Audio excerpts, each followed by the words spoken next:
Hi అండి, welcome to my kitchen Enganti kitchen and blogs. ఇప్పుడు ఆవకాయ ఎలా పెట్టుకోవాలో చూపిస్తాను. నీట్గా మళ్ళీ ఉప్పు కారాలు చూసుకొని కలుపుకునే పని లేకుండా పర్ఫెక్ట్గా క్రీమీగా మంచి గ్రేవీతోటి ఆవకాయ చేసి చూపిస్తాను. ఫస్ట్ నేను బయట కాయలు తీసుకున్న దగ్గరే ముక్కలు కొట్టించుకొని తీసుకొచ్చి శుభ్రంగా తుడిచేసి ఆరబెట్టేశాను. ఒక 2-3 గంటలు ముక్కలన్నీ ఆరబెట్టేసి తర్వాత నాకు ఈ డబ్బాతోటి 4 డబ్బాల ముక్కలు అయినాయి అన్నమాట. 4 డబ్బాల ముక్కలు ఒక గిన్నెలో డబ్బాలో పోసేసుకొని దాన్ని సరిపడా వెల్లుల్లి కూడా ఒక 1/4 కిలో, 4 డబ్బాలకి 2 కిలోలు ఆవకాయ ముక్కలకి 1/4 కిలో వెల్లుల్లి చేసి పెట్టేశాను. ఈ ఆవకాయ ముక్కలు, మామిడికాయ ముక్కలు, ఈ వెల్లుల్లి మొత్తం ఒక డబ్బాలో వేసేసి 1 కిలో ఆయిల్ తీసుకున్నాను. వేరుశనగ నూనె తీసుకొని, పచ్చడికి వేరుశనగ నూనె అయితే చాలా బాగుంటుంది. వేరుశనగ నూనె తీసుకొని మనం డబ్బాలో ముక్కలు వేసాం కదా, మామిడికాయ ముక్కలు, వెల్లుల్లి, ఆ ముక్కలు మునిగే వరకు ఆయిల్ పోసుకోవాలి. ఇలా నాకు 1.5 కేజీ ఆయిల్ వరకు పట్టింది. మనం తీసుకునే క్వాంటిటీని బట్టి కరెక్ట్గా ముక్కలు మునిగే వరకు ఆయిల్ పోసేసి మూత పెట్టేసి ఒక నైట్ మొత్తం వదిలేస్తాను. ఇలా ముక్కలు ఆయిల్లో ఆయిల్ పీల్చుకొని చక్కగా ముక్క మెత్తపడకుండా గట్టిగా ఉంటుందన్నమాట. ఒక నైట్ అంతా అలా వదిలేసేసి మరుసటి రోజు మార్నింగు దానికి మళ్ళీ ఉప్పు కారం అన్నీ కలుపుకోవాలి కదా. 4 డబ్బాల ముక్కలకి 1/4 డబ్బా ఉప్పు, 4 స్పూన్లు మెంతులు, 1 డబ్బా కారం, 1/4 డబ్బా ఆవపిండి, 1/4 డబ్బా మెంతిపిండి, ఇవన్నీ ఒకసారి బాగా కలిపేసుకోవాలన్నమాట. మొత్తం కలిసేటట్లు ఉప్పు, కారం, మెంతిపిండి, ఆవపిండి మొత్తం బాగా కలిసేటట్లు కలిపేసుకోవాలి. సో ఇలా కలిపి పెట్టుకొని పక్కన పెట్టుకొని మనము ముందు రోజు నైటు డబ్బాలో ఆయిల్ పోసి నానబెట్టేసాం కదా, ఆ ముక్కలు తీసి మనం కలుపుకున్న ఈ పౌడర్లో వేసేసి బాగా కలుపుకోవాలి. ఇలా దొర్లించేసేసి ముక్కల్ని ఇలా చేయడం వల్ల ప్రతి ముక్కకి ఉప్పు, కారం, ఆవపిండి ఈవెన్గా కరెక్ట్గా పడతాయి అన్నమాట.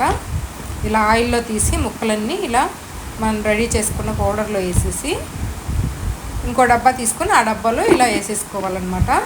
ఇలాగే మనం ఆయిల్లో నానబెట్టుకున్న ముక్కలు మొత్తం ఇలాగే ఆ పౌడర్లో వేసేసి ఒక డబ్బాలో వేసేసుకోవాలి. బాగా క్రీమీగా మనము ఆవపిండి వేసేటప్పుడు మెత్తగా వేయకుండా కొంచెం బరకగా వేసుకుంటే పచ్చడి టేస్ట్ ఉంటుంది. మరీ మెత్తగా వేస్తే మనం మెత్తగా క్రీమల్లే అయిపోయి మంచి టేస్ట్ రాదనమాట. కొంచెం బరకగా తీస్తే పౌడర్లు పచ్చడి టేస్ట్ ఉంటుందన్నమాట. ఇలా ముక్కలు మొత్తం ఇలా కారం పొడిలో దొర్లించేసుకొని అన్నీ ఒక డబ్బాలో వేసేసుకోవాలి. వేసుకున్న తర్వాత మనకి లాస్ట్లో పౌడర్ మిగిలిపోతుంది. ఆ పౌడర్ని ఆ పైన ఇలా చల్లేసేయాలి. మొత్తం మిగిలిన పౌడర్ మొత్తం వేసేసేయాలి. కొంచెం కూడా తీసి పెట్టకుండా మొత్తం మనం కరెక్ట్గా కలుపుకున్నాం కాబట్టి కొలతలతోటి ఈ పౌడర్ మొత్తం పైన వేసేయాలి. వేసిన తర్వాత మనం ఈ ముక్కలకి ఆయిల్ పోసాం కదా, ఆయిల్ కూడా మిగులుతుంది. ఆ ఆయిల్ని మనం ఇలా ముక్కలు పౌడర్ వేసాం కదా, మిగిలిన కారపొడి ఏదంతా దానిపైన ఈ ఆయిల్ పోసేసేయాలి. మొత్తం ఆయిల్ పోసేసి కొంచెం పెద్ద డబ్బా తీసుకుని, ఇది సరిపోలేదు కొంచెం పెద్ద డబ్బాలో మార్చేసుకొని ఈ మొత్తం ఆయిలు ఈ పౌడరు పోసేసుకొని